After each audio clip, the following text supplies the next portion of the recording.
Cockroach Janata party டெல்லியில மிகப்பெரிய போராட்டத்தை எடுத்திருக்காங்க. ஆயுதம் வைத்திருக்கிறவர்கள் ஆயுதம் இல்லாதவர்களை தாக்குறது இருக்குல்ல, அது கலவரத்தில் வராது. இந்த மெரினா போராட்டத்துக்குள்ள அது பிஜேபியோட கோடு விடுது. ஒசாமா பின் லேடன் உள்ள வந்துட்டான். சரி, பாஜக வழக்கமாக சொல்லுகிற பொய் இருக்குல்ல, இந்த முறை மாணவர்கள்ட்ட அது எடுபடலை. அறிவுங்கிற ஒரு கோஷம் போடுறாரு. போட்ட உடனே அப்படியே அவரை காவல்துறை கைது செய்கிறது அப்படி இப்படின்லாம் ஒரு சீனை போட்டு அப்புறம் ஆதவர்ஜுனா போய் சந்தித்தார். சந்திச்சுட்டு அவரே அவரை அனுப்பிச்சி வச்சார் அப்படின்னு நேற்று ஒரு ட்ராமா போட்டாங்க. விஜய் சந்திச்சாருன்னு ஒரு வதந்தியை அவரை பரப்பி விட்டாங்க. இப்போ நீங்கள் வீட்டு நாய் எப்படி திடீர்னு வெறி நாயாக மாறும்? நான் உங்களுக்கு ரொம்ப புரிதலுக்காக கேட்குறேன். நான் போலீஸ்காரர்களை கொஞ்சம் பொறுத்தலுக்காக கேட்குறேன். வீட்டில் ஒரு நாய் வளர்க்குறான், அது திடீர்னு படாருன்னு பிடுங்குமா ஒரு ஆளை வீட்டு நாயே? நேற்று வரைக்கும் வந்து ரேப் பண்ணவன், தாலியை அறுத்தவன், வந்து செயின் அறுத்தவன், கையை பிடிச்சி இழுத்தவன், இந்த மாதிரி இருக்கான்ல, காவாடி பையெல்லாம் இருக்கான்ல, அந்த காவாடி பையெல்லாம் நல்லவன் அப்படின்னு சொல்லி அவன்கிட்ட காசு வாங்கிட்டு, திருடன்ட்ட காசு வாங்கிட்டு, ஐயா இவன் திருடவே இல்லையா, அவன் ரேப்பே பண்ணலையா அப்படின்னு சொன்னவன் இருக்கான்ல, அவன் ஒரு கட்டத்துக்கு மேலே ப்ரொமோஷன் ஜட்ஜ் ஆகிடுவான்.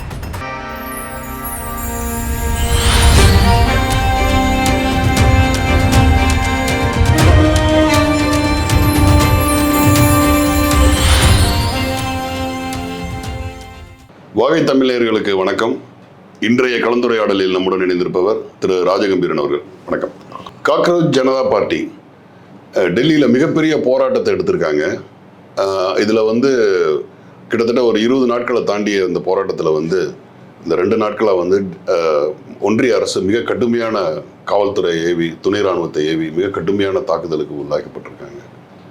ஸோ அவங்க கையில் எடுத்திருக்கக்கூடிய கோரிக்கை வந்து அந்த நீட் தேர்வு, சிபிஎஸ்சி, ஸோ இதில் நடக்கக்கூடிய முறைகேடுகளை பற்றி தான் வந்து நிறையா பேசுகிறாங்க.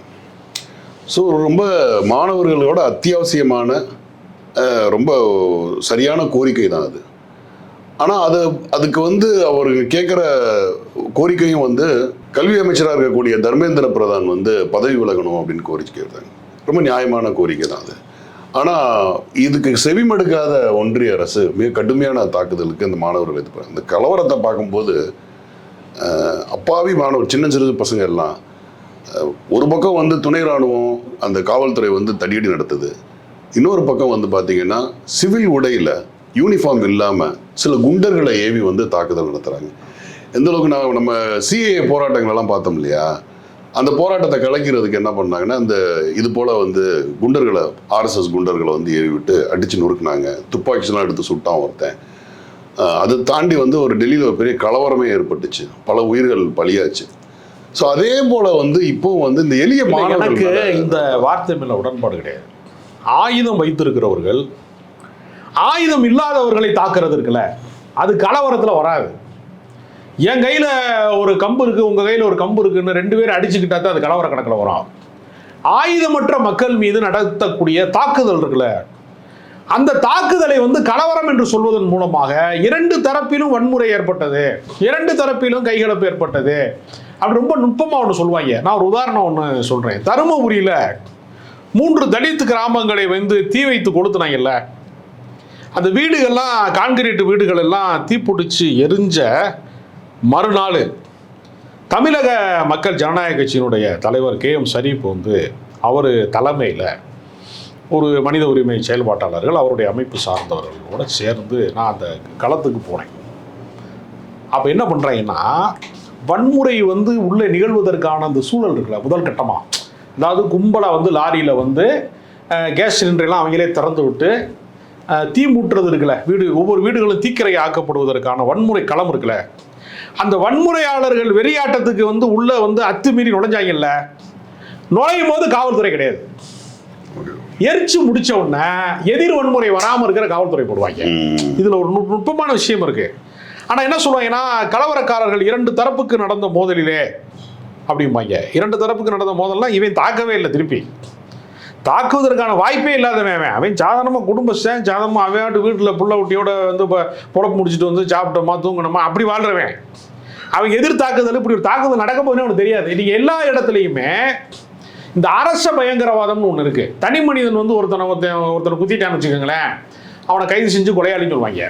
போலீஸ்காரன் ஒருத்தனை சுட்டுட்டான்னா அவன் வீர தீர செயல்பாட்டுக்குரியவன் ஆயிடுவான், சாகசக்காரன் ஆயிடுவான். அவர் தான் அவரை சுட்டார், அப்படி சொல்கிறதுல சாகசக்காரனாகி அவனுக்கு பதக்கம் கொடுத்து பதவி உயர்வு கொடுத்து ஒரு யூனிஃபார்ம் போட்ட கொலகாரனான். அதாவது ஜல்லிக்கட்டு போராட்டத்தில் கூட பார்த்தீங்கன்னா ஒரு அரசியல் காரணம் இருந்தது. அப்போ இருந்த ஓபிஎஸ் கவர்மெண்ட்டு அவங்க வந்து என்ன பண்ணாங்கன்னா, ஒன்றிய அரசோட ஒரு சின்ன முரண்பாட்டோட இருக்கும்போது அந்த அந்த போராட்டத்தை வந்து அனுமதிச்சாங்க, ஜல்லிக்கட்டு போராட்டத்தை. ஒரு ஒப்பந்தம் வந்ததுக்கு அதாவது அதை அனுமதித்தது வந்து சசிகலா. ஆமாம், அனுமதிச்சது சசிகலா. அவங்க கடைசி என்ன ஆச்சுன்னா அந்த போராட்டத்தை நிறுத்துறதுக்கு என்ன பண்ணாங்கன்னா, இப்போ நீங்க சொன்ன மாதிரியே போலீஸ்காரங்களே உள்ள போய் ஆட்டோவை கொளுத்துறாங்க, அடிக்கிறாங்க, நொறுக்குறாங்க. போலீஸ்காரன் தீ வச்சு தீ வச்சு இது பண்ணி கலவரத்தை. அதுக்கு ஓபிஎஸ் ஒரு அருமையான விளக்கம் சொன்னார் அன்னைக்கு. இந்த மெரினா போராட்டத்துக்குள்ள அது பிஜேபியோட கோடு வேடுது, ஒசாமா பின் லேடன் உள்ள வந்துட்டான். சரி, உண்மையிலேயே நமக்கு என்ன, உனக்கு என்ன, தமிழர்கள் வந்து ஒன்று திரண்டு வந்து உணர்ச்சி மயமாக போராடும் போது தமிழர்களுடைய உணர்ச்சியை புரிந்து கொண்டு ஒசாமா பின் லேடன் அந்த போராட்டத்தில் பங்கு பெற்றாருன்னு நான் சொல்லல, ஓபிஎஸ் சொன்னார். இப்ப இந்த போராட்டத்துல கூட என்ன சொல்றாங்கன்னா, இவங்க எல்லாம் வந்து பாகிஸ்தான்ல இருந்து இறக்குமதி பெற்ற ஆட்கள். ஆமா, பக்கத்துல எல்லாருமே பாகிஸ்தான்காரங்க தான், வெளிநாட்டு தூண்டுதல்ல தான் இது நடக்குது. ஆமா அப்படின்னு சொல்லி பகிரங்கமா குற்றம் சாட்டி தான் சொல்றாங்க. இந்த பேட்டர்ன் எல்லாம் ஒரே மாதிரி தான் இருக்குது. சீனாக்காரங்க தான் காலையில எனக்கு சமோசா வாங்கி கொடுக்குறாங்க, பாகிஸ்தான்காரங்க எனக்கு காஃபி வாங்கி கொடுத்தாங்க இந்த போராட்டம் நடத்துறதுக்கு. அப்புறம் எல்லாருமே நீங்கள் பார்த்தீங்கன்னா பங்களாதேஷில் இருந்து தான் வந்து அவங்களுக்கு எல்லாமே செலவு கொடுத்தாங்க. இந்த பொய் இருக்குல்ல, இந்த பாஜக வழக்கமாக சொல்லுகிற பொய் இருக்குல்ல, இந்த முறை மாணவர்கிட்ட அது எடுபடலை. என்ன அவனுக்கு சிக்கலாக இருக்குன்னா, இந்த சோசியல் மீடியா நீங்கள் பெரிய ஊடகங்கள்னு சொல்கிறாங்கல்ல, அந்த பெரிய ஊடகங்கள்லாம் என்ன பண்ணுவான்னா எந்த செய்தியை கொடுக்கணும் எந்த செய்தியை கொடுக்கக்கூடாது அப்படிங்கிறதுல அவன் ஒரு ஃபில்டர் வச்சுருப்பான். இன்னைக்கு எல்லார் கைகள்லையும் இருக்கக்கூடிய இந்த நவீன சோசியல் மீடியா, மொபைல் ஃபோன்லாம் இருக்கிறதுனால, செல்ஃபோன் இருக்கிறதுனால யார் என்ன செஞ்சாலும் அது பதிவாகும். இப்போ மக்கள் வந்து அரசுக்கிட்ட போய் கோரிக்கை வைப்பாங்க, அற வழியில் போராடுறாங்க. அது காது கொடுத்து கேட்கறதுக்கு அங்கே பாராளுமன்றத்தில் இருக்கக்கூடிய அதிகாரத்தில் இருக்கக்கூடிய மோடி அரசோ அந்த உயர் மினிஸ்ட்ரியோ எதுவுமே ரெடியா இல்லை. அப்போ அடுத்த கட்டமாக வந்து அவங்களுக்கு என்ன பிரச்சனை இருக்குன்னா, தர்மேந்திர பிரதான் பதவி விலகணும்னு சொல்றத வேற டிபார்ட்மெண்ட்டுக்கு மாற்றலாம், அல்லது உண்மையிலேயே அவரை ராஜினாமா போட்டு போப்பான்னு கூட சொல்லிடலாம். அடுத்து மோடி பதவி விலகணும் ஆரம்பிச்சிட்டாங்கன்னா என்ன பண்றது? அவங்களுக்கு அந்த பிரச்சனை இருக்கு. ஏன் வந்து ஒரு ஆளை காவு கொடுக்க மாட்டேங்கிறாங்க? அவங்க தியாகி கிடையாது, அவங்க காந்தியை கூட பண்ண கூட்டம், அவங்களுக்கு யாரை வேணாலும் பழி கொடுப்பாங்க, அது அவங்களுக்கு பிரச்சனை கிடையாது. தர்மேந்திர பிரதானம் பதவி விலக வைக்கிறது ஒன்றும் பெரிய சாகசம்லாம் கிடையாது. அடுத்து அமித்ஷா பதவி விலகுன்ட்டானா என்ன பண்றது? மோடி பதவி விலகுன்ட்டானா என்ன பண்றது? இது வந்து அவங்களுக்கு என்னன்னா, காங்கிரஸை வந்து காங்கிரஸ் இல்லாத இந்தியா, கழகங்கள் இல்லாத தமிழ்நாடு அப்படிலாம் அவங்க சொன்னாங்கல்ல, அது வந்து அவங்களுக்கு சாத்தியப்பட்டுருச்சோ நடைமுறைக்கு வந்துருச்சோன்னு நினைச்சுக்கிட்டு இருக்கும்போது காங்கிரஸ்ல இருந்து தப்பிச்சு கரப்பாம்பூச்சிட்ட மாட்டிக்கிட்டாங்களோ அப்படிங்கிற மாதிரி ஒரு சூழல் வந்திருக்கிறது. இப்போ நீங்கள் என்னன்னா, நேற்றுலாம் வந்து ஒரு பெரிய வந்து புறநானூறு எல்லாம் காணாத ஒரு போர்க்கோளம் என்னன்னா, ஒரு சுற்றி நின்று போலீஸ்காரங்க வந்து காட்டுமிராண்டித்தனமாக லத்தியில் அடிக்கும் போது நடுவில் நிற்கிற ஒரு மாணவன் என்னை அடிக்கிறது நிறுத்தாத அடிங்கிறான். ஒருத்தன் தான் மேல விழுகிற அடியை வந்து நிறுத்தாத அடின்னு சொல்லிட்டான். அவங்க நிலை உடைகிறாங்க. காந்தி சொன்ன அகிம்சா வழி போராட்டம் மாதிரிலங்க இருக்குது. இப்படி ஒரு போராட்டத்தை நடத்துறாங்க. இப்போ நீங்க வந்து ஏற்கனவே நீட்னால தற்கொலை செய்து கொண்டவர்கள், உயிர் பலி ஆனவர்கள், அவங்க குடும்பத்துக்குலாம் 1 கோடி ரூபா கொடுக்குறாங்க. நியாயமானது தான் அது. இப்போ நீங்க இந்த நீட் என்கிற முறைகேட்டுக்குள்ள இன்னொரு முறைகேட்டுக்குள்ள ஒரு முறைகேடு, வினாத்தாள் கசிவு. இப்போ இதுக்கு பின்னாடி ஒரு பெரிய கோச்சிங் சென்டருங்கிற பேரில் ஒரு பெரிய மாஃபியா கூட்டம் வந்து இருக்கிறது. இவங்க தொடர்ந்து இந்த மோசடியின் மூலமாக மாணவர்களுடைய எதிர்காலத்தை சூன்யமாக்குறான். இப்போ இந்த கட்டுக்கடங்காத போராட்டம் திரள்கிறதுல இப்போ நீ யோசிச்சு பாருங்க, தமிழ்நாட்டில் எவனுக்குமே சூடு சொல்லணும் இல்லையா? நீட்டுக்கு வந்து நம்ம தானே முதன்மையாக இருந்தோம் அப்படின்னு சொல்லிக்கிட்டு இருக்கும்போதே நேற்று இந்திய கம்யூனிஸ்ட் கட்சியினுடைய அலுவலகத்தில் ஒரு கூட்டம் திரண்டுச்சு. இன்னைக்கு எக்போரில் மிகப்பெரிய அளவில் கூட்டம் திரண்டுச்சு. ரொம்ப வேடிக்கையான ஒரு விஷயம் இருக்குதுல. என்ன அப்படின்னா, நேற்று வந்து ஒரு தனி மனிதனாக போய் ஒத்தாளாக போய், சினிமாவில் ஹீரோலாம் ஒத்தாளாக தானே போவான், சுற்றி 10 பேர்லாம் இருக்க தேவையில்லை, சிங்கிளாக வரும்னு டைலாக் பேசுவாங்களா, அந்த மாதிரி போய் அறிவுங்கிற ஒரு கோஷம் போடுறாரு. போட்ட உடனே அப்படியே அவரை காவல்துறை கைது செய்கிறது அப்படி இப்படின்லாம் ஒரு சீனை போட்டு அப்புறம் ஆதவர்ஜுனாவை போய் சந்திச்சுட்டு அவரே அவரை அனுப்பிச்சி வச்சாரு அப்படின்னு நேற்று ஒரு ட்ராமா போட்டாங்க. விஜய் சந்திச்சாருன்னு ஒரு வதந்தியை வேற பரப்பி விட்டாங்க நேற்று. அது என்ன வேடிக்கையாக இருக்குன்னா, தாவேகாவுக்கு கொள்கை பாடலை எழுதியதே அறிவு தான். திருக்குறள் அறிவு வந்து அவர் ஒரு கோரிக்கை வச்சாருன்னா நேரா மினிஸ்ட்ரி வந்து அவரு சொன்னாருன்னா அவரை பார்க்கறதுக்கு எப்போ வேணாலும் இப்ப மாற்று கருத்துடையவர்களை கூட சந்திக்கிறதுக்கான சூழல் இங்க இருக்கு. சந்திக்கலாம், யார் வேணாலும் சந்திக்கலாம். ஒரு பத்திரிகையாளர் இருக்கேன், நான் கூட போய் ஒரு அமைச்சர். இது மாணவர்கள் எழுச்சி நடைபெறக்கூடாதுன்றதுக்கு அது அப்படி நம்ம சொல்ல முடியாது. ரொம்ப நாசுக்கா ஒரு அறிக்கை விட்டாங்க டிவிக்கு ஐடிவிக்குல வந்து இந்த போராட்டத்தை, மாணவர்கள் போராட்டத்தை காவல்துறை வந்து அடித்தது தவறானது. காவல்துறை ஏன் அடிக்கிறான், உத்தரவு யார் போட்டானா? நம்ம கூட தான் மெரினா பீச்சில் ஜல்லிக்கட்டு போராட்டத்தில் நம்ம கூட காஃபி வாங்கி குடிச்சிக்கிட்டு, நம்ம கூட லெமன் சாதம் சாப்பிட்டுக்கிட்டு, நம்மளோட சேர்ந்து பாட்டு பாடிக்கிட்டு, நம்மளோட அந்த போராட்ட களங்களில் நின்ற போலீஸ்காரன் ஒரே ஒரு உத்தரவு வந்துச்சு, 50 பேரையும் முட்டிக்கல அடித்தான். திடீர்னு எப்படி வன்முறையாளராக மாறுவேன்? இப்போ நீங்கள் வீட்டு நாய் எப்படி திடீர்னு வெறி நாயாக மாறும்? நான் உங்களுக்கு ரொம்ப புரிதலுக்காக கேட்குறேன், நான் போலீஸ்காரர்களை கொச்சப்படுத்துறதுக்காக கேட்குறேன். வீட்டில் ஒரு நாய் வளர்க்குறான், அது திடீர்னு இப்போ படார்னு பிடுங்குமா ஒரு ஆளை வீட்டு நாயே? இப்போ நீங்கள் வந்து திடீர்னு ஒரு உத்தரவு வரும்போது வீட்டு நாய் வெறி நாய் ஆனது மாதிரி இவங்களுக்கு உத்தரவு வந்தவொடனே அவன் ரியாக்ஷன் மாறுதா இல்லையா? இப்போ நீங்கள் உத்தரவு போட்டவன் யாருன்னு சொல்லணும்ல, அதுதானே அரசியல். இது எப்படி இருக்குன்னா, ஏன் பூசுனது மாதிரியும் இருக்கணும், பூசாத மாதிரி இருக்கணும், பாம்பும் அடிக்கணும், கம்பும் உடையக்கூடாது. விஜய் வரணும், ஒரு மாற்றம் வேணும் அப்படின்னு சொல்லி தமிழ்நாட்டு இளைஞர்கள், ஜென்சின்னு சொல்லக்கூடிய இந்த இளைஞர் கும்பல் தான் வந்து அவர் ஆட்சியில் உட்கார வச்சிருக்கு. அவங்க தான் பிடிச்சி இழுக்கிறாங்க. இவங்க நம்மளோட தமிழ்நாடு சார்ந்த நலத்திட்டங்கள்லாம் ஒன்றிய அரசிட்ட போய் கேட்கும்போது ரொம்ப மென்மையான இணக்கமான முறையில் தான் நாங்கள் கேட்போம். திமுக மாதிரிலாம் நாங்கள் எதுக்கு எடுத்தாலும் போய் போராட்டம் பண்ணிக்கிட்டு முட்டிக்கிட்டு நிற்க மாட்டோம்னு சொன்னாங்க. ரைட்டு, அதுல சரி. இப்போ இது நடக்கக்கூடிய இந்த போராட்டத்திலையும் இதே மாதிரி அந்த இணக்கம்னா எப்படி அடி வாங்குறாங்க இந்த பக்கம் மாணவர்கள்? அதுல என்னத்தை இன்னைக்கும் இதுக்கு மேல என்னத்தை போய் இணக்கமான முறையில் வாய் தொடர்ந்து ஒரு வார்த்தை சொல்லவே மாட்டேன்றாங்க. இல்ல, போன வாரமே இந்த போராட்டம் தொடங்கிருச்சு. மீடியா வெளிச்சம் பெறல. மீடியா வெளிச்சம் பெறுவதற்கான விஷயம்னு ஒண்ணு இருக்குல்ல. நம்ம நாட்டுல இப்போ ஜனநாயகம் ரிலீஸ் டேத்துல போய் போராடிட்டு இருக்கிறாங்க கொஞ்சம் பேர் சொல்றாங்க. சொல்றேன்னா இளைஞர்களோட அடையாளமா தான் விஜய் வந்து நார்த் இந்தியாவில் பரப்பிட்டு இருக்காங்க ஒரு பக்கமா. இந்த இப்ப கூட வந்துருவாரு போயிருவாருலாம் நம்பிக்கை வச்சுட்டு. ஆனா இவர் வந்து மோடிக்கு அடுத்த பிரதமர் விஜய் தான். தமிழ்நாட்டுக்கு யாரு முதலமைச்சராக போறான்னு தெரியல. ஆனா பிரதமர் வேட்பாளராக வந்து விஜய் தான் தரும். சரி, இப்ப அரசு, ஒன்றிய அரசு இது காது கொடுத்து கேட்கல, மூர்க்கத்தனமா போட்டு அடிச்சுன்னு இருக்கிறாங்க ஒரு பக்கம். அடுத்து வந்து இருக்கக்கூடிய ஒரே நம்பிக்கை வந்து நீதிமன்றங்கள் தான். இன்னைக்கு ஒரு நீதிபதி சொல்லியிருக்கிறாரு, இது மாதிரி டைம் வேஸ்ட் பண்ணாதீங்க, அதெல்லாம் உட்காந்து அதுல ஒரு நியாயம் இருக்கு அவர் சொல்ற அப்படின்னு சொல்றாரு. என்ன காரணம்னா, இதையெல்லாம் அவர் விசாரிச்சார்னா, நீதிபதி பொறுப்பு முடிந்ததற்கு பின்பு அவர் கவர்னர் போஸ்டிங் போகிறது, எம்பியா வந்து ராஜ்யசபா எம்பியா மாறுறது அப்படின்னு அடுத்த ப்ரொமோஷன் அவருக்கு இருக்கு. நீங்க அதுக்கு இடையூறு செய்யக்கூடாதுல்ல. அவர் என்ன இந்த மாதிரி வழக்கை கொண்டு வந்து இடையூறு செய்யாதீர்கள்னா என்ன அர்த்தம்? நான் அடுத்த ப்ரொமோஷனுக்கு போகணும்ல. பாபர் மசூதி தீர்ப்பு சொன்னவர்களுக்கு ஒரு பதவி கிடைச்சிச்சு.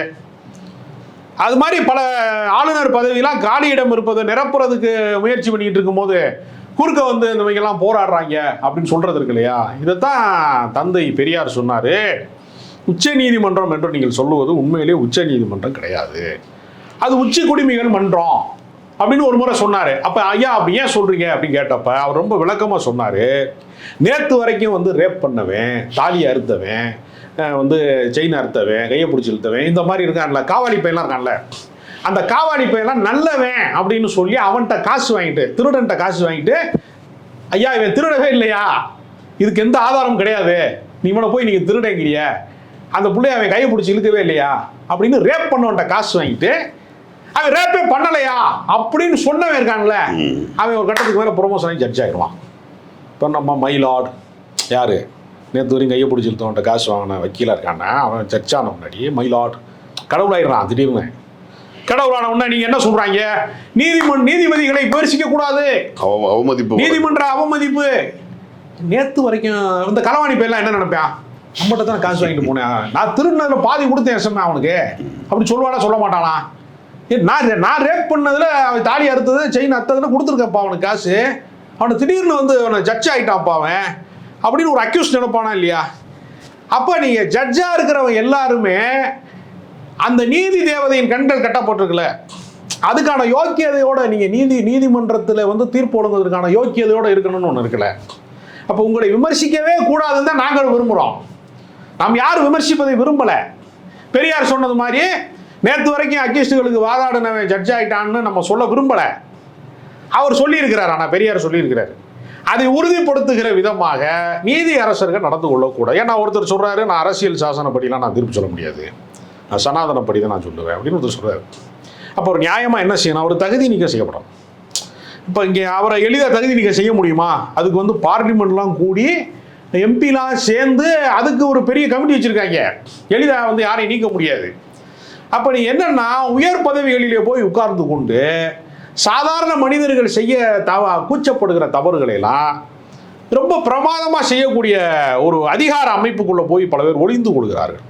அப்போ அவர்கள் வந்து அவங்களுடைய தீர்ப்பு என்பது எப்படி சாமானியரை பாது? நானும் உன் வீட்டு குழந்தை மண்டையை உடைச்சிக்கிட்டு போலீஸ்காரன்ட்ட மிதி வாங்கினா நீ வந்து இதெல்லாம் பார்க்க டைம் இல்லைன்னு சொல்லுவியா?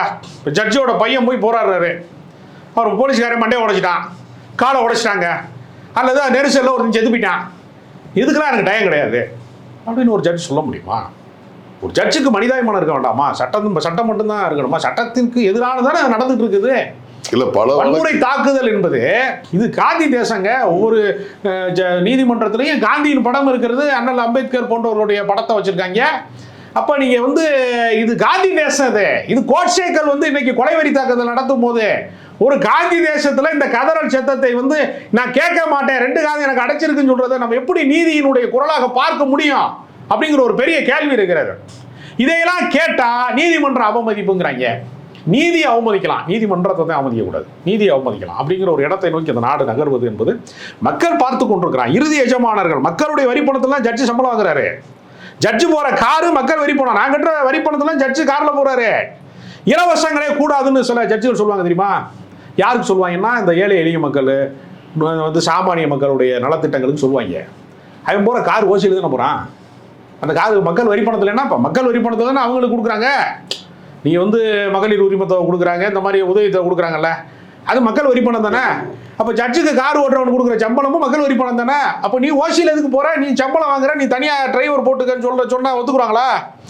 அப்போ இந்த போராட்டங்களை எல்லாமே இன்னைக்கு எங்கே முடிச்சு இல்ல பல பிரச்சனைகள்ல வந்து நீதிமன்றம் வந்து தானா வந்து முன் வந்து ஆமா அவங்க வந்து வழக்கு தொடுத்து அதெல்லாம் அதாவது வரலாற்று சிறப்புமிக்க மகத்தான தீர்ப்புகளையும் தந்திருக்கிறாங்க. நம்ம வந்து நீங்க வி.ஆர். கிருஷ்ணய்யர் போன்றவர்கள் எல்லாம் மரண தண்டனைக்கு எதிரான தீர்ப்புகளை தந்திருக்கிறாங்க. அதற்கான குரலாவே அவங்க இருந்திருக்கிறாங்க. இன்னைக்கு வாழும் உதாரணமாக நீதிபதி சந்திர இருக்கிறாரு, வழக்கறிஞர் வந்து வாஞ்சிநாதன் இருக்கிறாரு, ஹரி பரந்தாமன் போன்ற நீதியரசர்களை நம்ம நினைக்காம இருக்க முடியாது.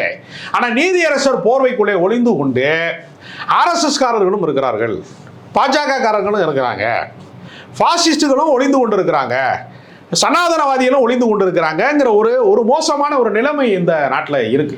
நீங்க யோசிச்சு பாருங்க, ஒரு பத்திரிகையாளர் புதிய தலைமுறை விஜயன், அவர் வந்து ஒருத்தரோட உரையாடினார் என்பதற்காக அவர் அங்கே டிபேட்டுக்கு வர்றாரு, இந்த திருநாவுக்கரசுங்கிறவர் டிபேட்டுக்கு வர்றாரு, அவர் ஏதோ கான்டாக்ட் பண்ணியிருக்காரு, மெசேஜ் போட்டிருக்காருங்கிறத வைத்துக்கொண்டு அவரை நடு இரவில் வந்து அலக்கழிச்சு, அவரை மறுபடியும் 2 தடவை விசாரிச்சு, நடுராத்தில் 2 மணிக்கு வான்னு சொல்லி ராத்திரி பூரா அலக்கழிச்சு மிக மோசமாக நடத்திருக்காங்கல்ல. அந்த அதிகாரிகள் மீது ஏதாவது நடவடிக்கை உண்டா? பத்திரிகையாளர் சங்கம் கண்டனம் தெரிவிக்குது.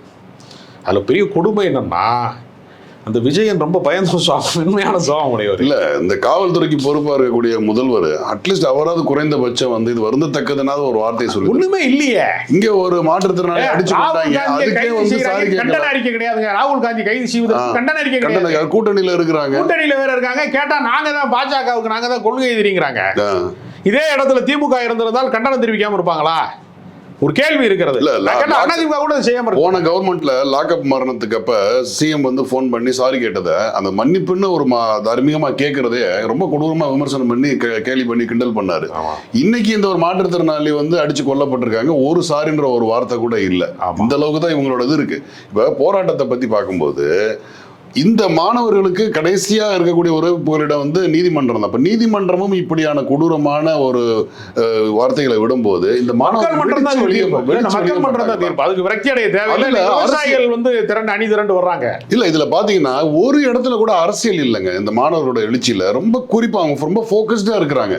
இது கூட வந்து RSS காரங்க, VHP இவங்க எல்லாம் வந்து மாணவர்கள்ன்ற போர்வையில உள்ளே அடிக்கிறாங்க மாணவர்களை. அந்த காக்ரோச் ஜனதா பார்ட்டி லீடர் வந்து அவன் மேல வந்து மைய வச்சு வீசுறாங்க, அடிக்கிறாங்க, அரைகிறானுங்க, எல்லாமே உண்டு. ஆனா அந்த கவனம் அது சிதறிடாம இருக்க கோரிக்கையில ரொம்ப உறுதியா இருக்கிறாங்க. அந்த பாடம்ன்றதை சார்ந்து சில CBSE நீட்டு இதை சார்ந்து அதை தாண்டி ஒரு வார்த்தை கூட அவங்க அரசியல் பேசுறது இல்லை. அவ்வளவு தெளிவா போயிட்டு இருக்கிறாங்க. இப்ப இது வந்து நாடு முழுக்க பரவிட்டு இருக்குது. இப்போ இது வந்து இதுல எதுல போய் இது முடிக்க போறாங்கன்றத நமக்கு வந்து இப்போ இந்த பார்லிமெண்ட் செஷன் வேற ஸ்டார்ட் ஆயிடுச்சு. இப்போ இது கூட ரொம்ப முக்கியமான பல பிரச்சனைகள் பேச வேண்டியிருக்கு. தமிழ்நாட்டு சார்பாக வந்து மேகதாது அணை பிரச்சனையை பேச வேண்டிய கட்டாயத்தில் திமுக இருக்குது. இப்போ அதெல்லாம் எடுபடுமான்னு தெரியல. இப்போ முதன்மையாக இந்த செய்தி வரணும். ஏன்னா இப்போ ஒரு அமைச்சர் மேலே நடவடிக்கை, குறைந்தபட்ச நடவடிக்கை எடுக்கிறதுல எதுக்கு உங்களுக்கு தயக்கம்? ஏன்னா அவங்களோட அமைச்சரை கூட மாற்றிடலாம். கொள்கை அவங்களுக்கு நியூ எஜுகேஷன் பாலிசின்னு ஒன்று இருக்குது. அந்த பாலிசி நமக்கு ஏற்கனவே பல கல்வி அறிஞர்களால் விமர்சிக்கப்பட்டிருக்கு. இல்லை அது இன்னொரு சனாதன ஒரு குப்பை தான், அது ஒரு குலக்கல்வி திட்டத்தை கொண்டு வரதுக்கான இதுதான் சொல்றாங்க. இப்போ அவங்க திட்டங்களில் கொள்கையில் உறுதியாக இருக்கிறதுனால தான் இந்த அமைச்சர் மேலே நடவடிக்கை எடுக்காமல் இருக்கிறாங்களோன்னு யோசிக்க தோணுது நமக்கு. நன்றி.